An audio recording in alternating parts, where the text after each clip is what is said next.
जब अल्लाह के नबी सल्लल्लाहु अलैहि वसल्लम ये मंजर बयान कर रहे थे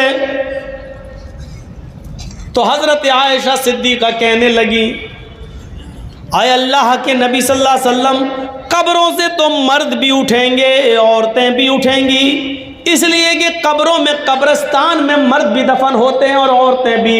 मर्दों का अलग कब्रिस्तान और औरतों का अलग कब्रिस्तान तो नहीं होता है, कब्रें अलग अलग ज़रूर होती हैं लेकिन कब्रिस्तान तो एक ही होता है। जब लोग कब्रों से उठेंगे मर्द भी होंगे और औरतें भी होंगी, क्या ये सब एक साथ उठेंगे? अन्निसा अर्रिजालु वन्निसाउ जमीअन, ऐ अल्लाह के नबी, क्या मर्द और औरतें एक साथ कब्र से उठेंगी? अल्लाह के नबी फरमाते हैं, हाँ आयशा, अर्रिजालु वन्निसाउ जमीअन, मर्द भी और औरतें भी दोनों एक साथ उठेंगी, दोनों एक साथ आएंगी, दोनों को एक साथ लाया उठाया जाएगा। हजरत आयशा फरमाती हैं, यंजुरु बाज़ुहुम इला बाज़, आए अल्लाह के नबी, क्या मर्द औरतों को भी देखेंगे और औरतें मर्दों को देखेंगी? क्या जब कब्रों से लोग उठेंगे मर्द भी और औरतें भी, क्या वो दोनों एक दूसरे को देखेंगे? यंजुरु बाज़ुहुम इला बाज़, क्या मर्द औरतों को और औरतें मर्दों को देखेंगी? अल्लाह के नबी फरमाते हैं, हाँ आयशा, यंजुरु बाज़ुहुम इला बाज़, हाँ मर्द औरतों को और औरतें मर्दों को देख रही होंगी।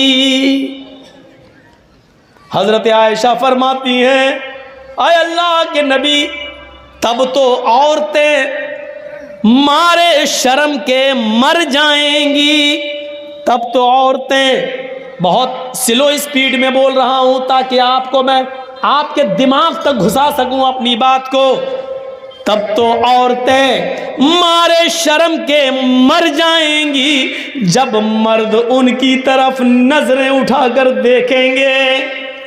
आज तो लड़कियां अच्छे कपड़े पहन कर निकले और कोई लड़का उनको ना देखे तो मर जाती है, हट, इसका मतलब हमारे कपड़े खराब है, हमको देखता ही नहीं है कोई।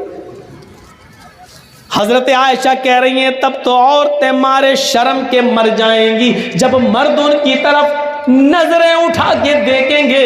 अल्लाह के नबी फरमाते हैं, अल अम्रु अशद्दु मिन अयहुम्महुम, आयशा, कोई मर्द किसी औरत पर और कोई औरत किसी मर्द पर शहवत की नज़र डाल ही नहीं सकता, सेक्स की नज़र नहीं डालेगा, इसलिए कि हर इंसान को अपनी फिक्र होगी, हर आदमी को अपनी अपनी पड़ी होगी। सूरज 1 मील के फासले पर पसीने में इंसान डूबा होगा, कोई टखने के बराबर, कोई पिंडली के बराबर, कोई घुटने के बराबर, कोई रान के बराबर, कोई कमर के बराबर, कोई सीने के बराबर और कोई उसी में डुबकियां मार रहा होगा। ऐसे हालत में कौन देखेगा किसकी तरफ? इंसान को किसी अहम चीज से जोड़ दो, इख्तिलाफ खत्म हो जाएगा, या इंसान को किसी खतरनाक चीज से बाखबर कर दो, इख्तिलाफ खत्म हो जाएगा। आज हम मरे मिटे जा रहे हैं एक दूसरे की जान लेने पर। यह एक रूल बता रहा हूं मैं आपको। मसलन किसी सड़क पर कुछ लोग गुत्थम गुत्था कर रहे हैं, लड़ रहे हैं, मारा पीटी, चप्पल अप्पल उठा रहे हैं, और अचानक उनके पास कोई आदमी चला जाए और कहने लगे कि साहब ये मेरे पास 100 गोलियां हैं, 100 कंचे, कंचे समझते हैं ना, 100 गोलियां हैं, 100 कंचे हैं,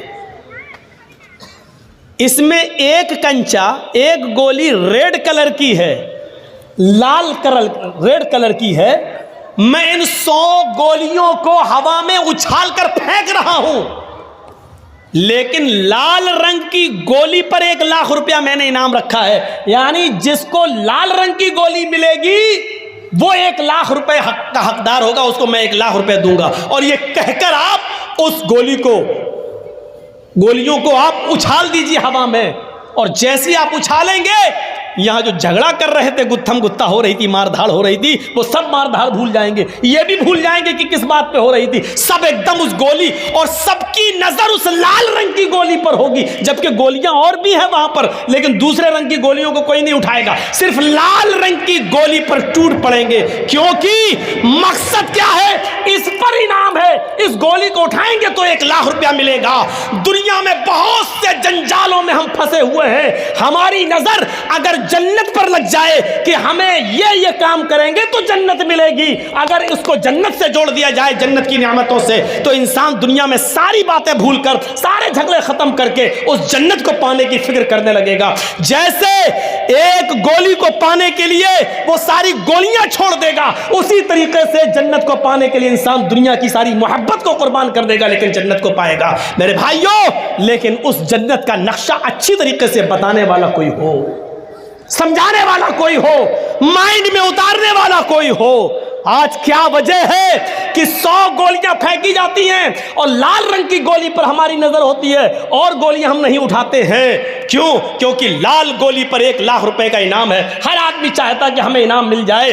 फिर क्या बात है कि नमाज पढ़ने पर जन्नत मिल रही है, रोजा रखने पर जन्नत मिल रही है, सूद और ब्याज और लॉटरी को छोड़ना, हराम कमाई को तर्क कर देने पर जन्नत मिल रही है। फिर क्या बात है कि हम उसको लेने के लिए दुनियावी चीजों को छोड़ नहीं पा रहे हैं और जन्नत को हासिल नहीं कर पा रहे हैं? मेरे प्यारे साथियों, वजह क्या है?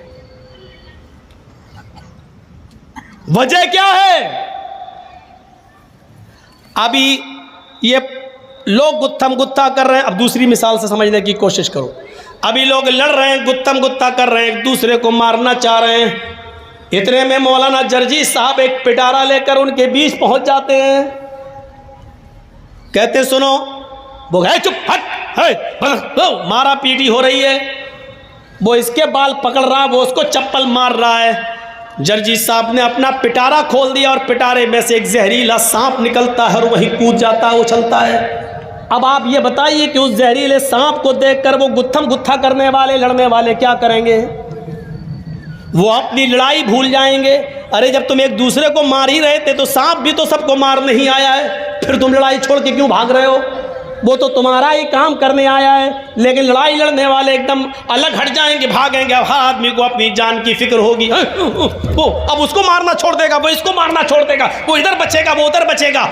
नहीं नहीं नहीं नहीं, मेरे प्यारे साथियों, इस दुनियावी झमेलों में बहुत कुछ है। अगर उनके सामने अज़ाब जहन्नम का तज़किरा कर दिया जाए और जहन्नम के अज़ाब को बता दिया जाए, कैसा करोगे तो ये अज़ाब, ये करोगे तो ये अज़ाब, फिर इंसान दुनिया में फिर किसी को बर्बाद न करे, फिर अपने आप को जहन्नम से बचाने की फिक्र करने लगेगा। लेकिन शर्त यह कि जहन्नम का मंजर बताने वाला कोई होना चाहिए और माइंड में उतारने वाला होना चाहिए।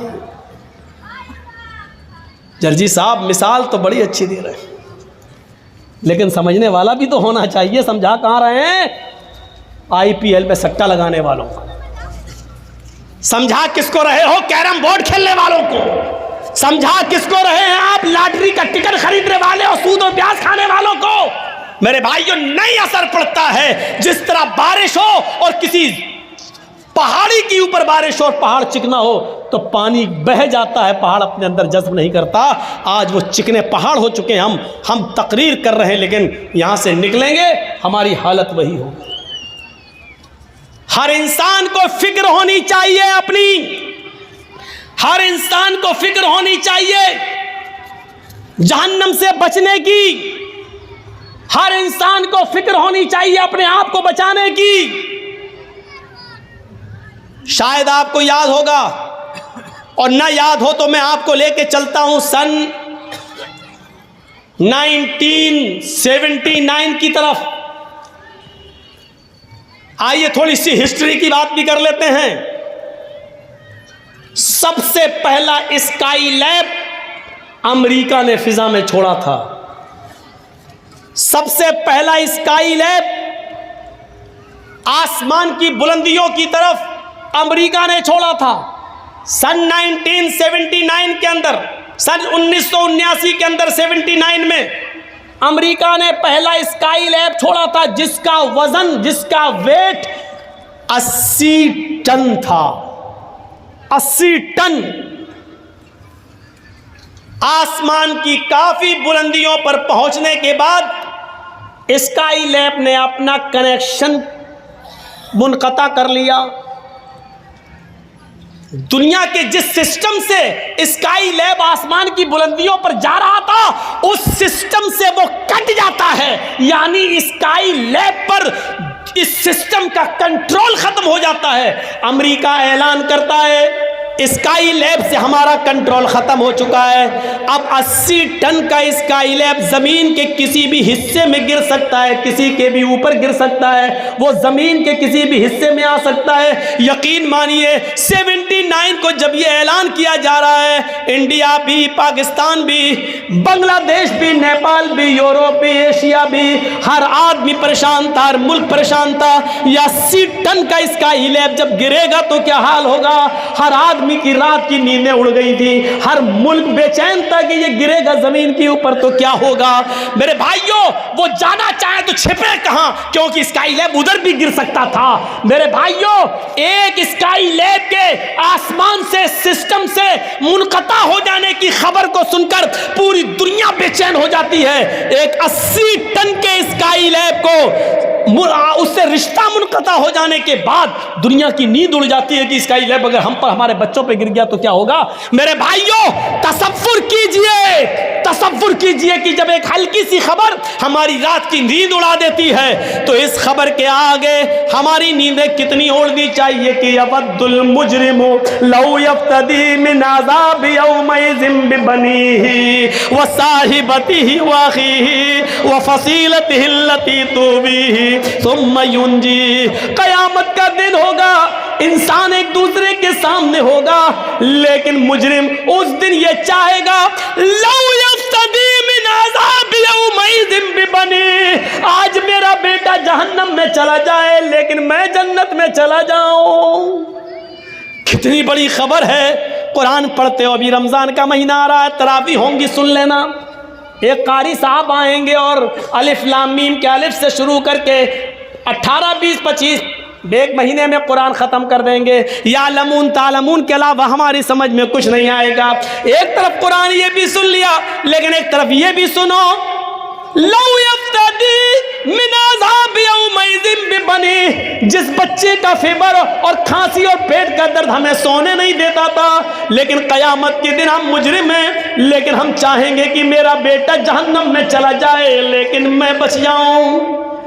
अय अल्लाह, मेरे बेटे को ले ले। लौ यफ्तदी मिन अज़ाबि यौमइज़िन बिबनी, फिदिये में ले ले। अय अल्लाह, मेरा बेटा ले ले, जहन्नम में डाल दे, मुझे छोड़ दे। वह साहिबती वो बनी, एक रात जिस औरत के बिना नहीं रह पाते, आय अल्लाह मेरी बीवी ले ले और जहन्नम में डाल दे, लेकिन मुझे छोड़ दे। अल्लाह मुझे बचा ले, अल्लाह मेरी बीवी को ले ले।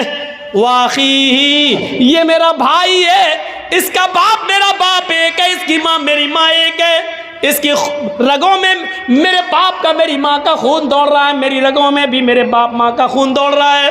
भाई भाई के लिए जान देने को कुर्बान होता दुनिया में, लेकिन क़यामत के दिन वो भाई कहेगा अल्लाह ये मेरा भाई है, इसको तू जहन्नम में डाल दे लेकिन मुझे छोड़ दे। अल्लाह इसको जहन्नम के अंदर फेंक दे लेकिन मुझे छोड़ दे। अल्लाह इसको डाल दे, मुझे छोड़ दे। और आगे वाला जुमला, वो फसीलतिहि अल्लती तुवी, अल्लाह ये मेरा ख़ानदान है, ये मेरे चचा, ये मेरे बाबा, ये मेरे काका, ये मेरे नाना, ये मेरे दादा, अय अल्लाह ये मेरा ख़ानदान है, ये पूरा का पूरा कुंबा, पूरा का पूरा कबीला, पूरा का पूरा गांव, पूरा का पूरा ख़ानदान तू ले ले, इनको जहन्नम में डाल दे। सुम्मा युंजी, उसे निजात दे दे, उसे बख्श दे, उसको जन्नत में डाल दे, सबको जहन्नम में फेंक दे। कितना बड़ा स्काई लैब है ये। एक हल्का सा स्काई लैब 80 टन का, अमेरिका और इंग्लैंड, बर्तानिया, मिस्र, जापान और फ्रांस, इजराइल, अरब, Europe, Asia, India, Pakistan, Sri Lanka और बांग्लादेश सबकी नींद उड़ा रहा है कि कहीं हमारे सर पे ना गिर जाए। मेरे भाइयों, कभी आपने सोचा है कि जहन्नम का अजाब कहीं हमारे सर पे ना आ जाए?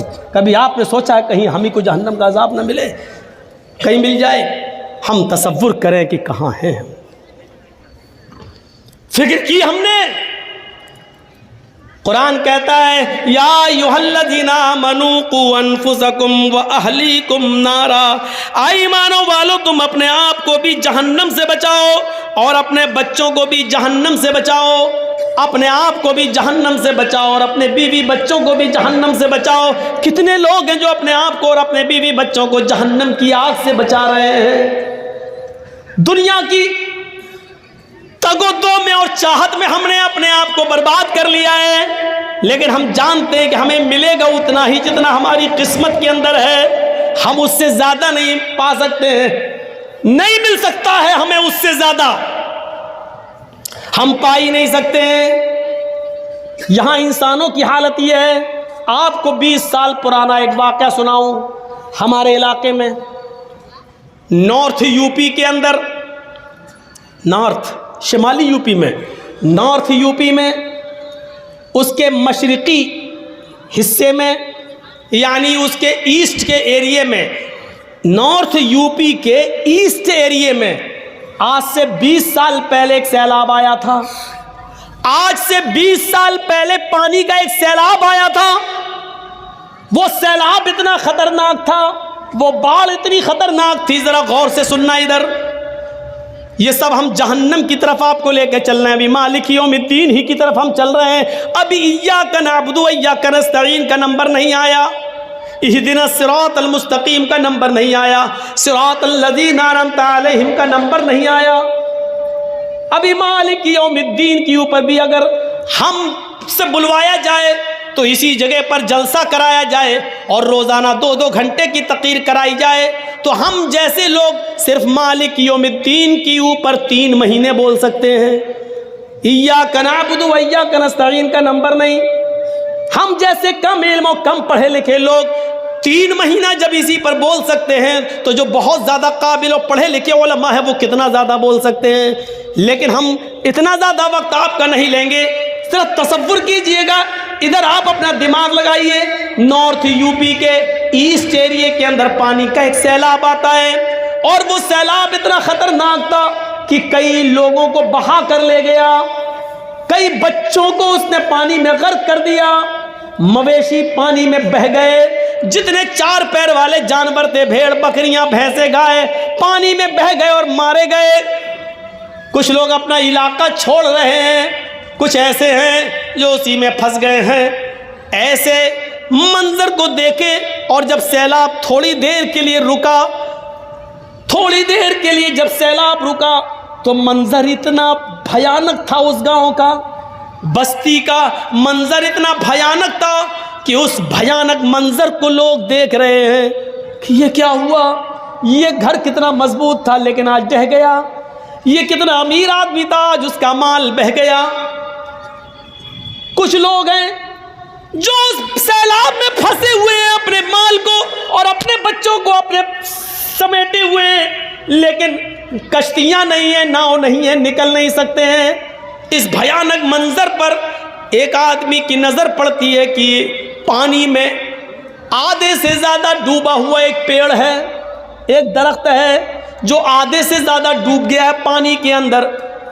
लेकिन जब उसने डूबे हुए उस पेड़ पर नजर डाली तो उसकी एक ब्रांच पर, उस पेड़ के एक टहनी से लगा हुआ, एक मजबूत टहनी पर एक आदमी बैठा हुआ है, और जिस डाल पर आदमी बैठा हुआ है उसी डाल के ऊपर एक खतरनाक और जहरीला सांप भी मौजूद है।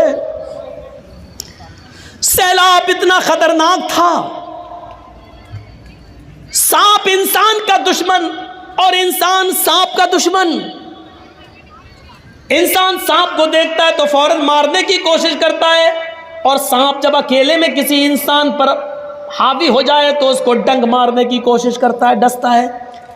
लेकिन हैबत सैलाब की इतनी ज्यादा है कि सांप इंसान को देख रहा है और उसी टहनी पर, उसी डाल पर आदमी सांप को देख रहा है, लेकिन आदमी सांप को नहीं मारता है और सांप इंसान को नहीं डस रहा है। वो जानता है कि नीचे पानी है, अगर ये आदमी गिरा तो ये मरेगा, और सांप भी जानता है कि अगर हम गिरे तो हम मरेंगे। इस मंजर को देखकर इंसान न सांप को मार रहा है, न सांप इंसान को मार रहा है। कुछ लोग दूर से इस मंजर को देख रहे हैं। तसव्वुर कीजिए कि सैलाब इतना भयंकर, इतना खतरनाक, और इस मंजर को कुछ लोग दूर से देख रहे हैं, लेकिन ऐसे मंजर पर जहां सांप भी इंसान को डसने की कोशिश नहीं कर रहा है, यहां ऐसे दुनिया परस्त और दुनिया तलब लोग और कुत्ते के जानवरों जैसी सिफत रखने वाले लोग ऐसे भी थे, जहां आए और इन लोगों से कहने लगे कि तुम सैलाब में फंसे हो, हम तुम्हारी मदद के लिए आए हैं, तुम अपना माल हमारे हवाले कर दो, हम इनकी हिफाजत कर लेंगे और जब तुम्हें इस मुसीबत से छुटकारा मिले तो हम तुम्हारा माल तुम्हें वापस कर देंगे। और इन भोले भाले मुसीबत में फंसे हुए लोगों ने अपना सामान, अपना सोना चांदी जो बचा सके थे, उन्होंने इन लोगों के हवाले कर दिया और ये रफू चक्कर हो गए, लेकर भाग गए। गौर कीजिए, उन मजबूर लोगों की मजबूरी का भी फायदा इन लोगों ने उठाया। जहां एक सांप इंसान को डसने की हिम्मत नहीं कर रहा है और जहां एक इंसान सांप को मारने की हिम्मत नहीं कर रहा है, वहां ये इंसान कितना गिर चुका है।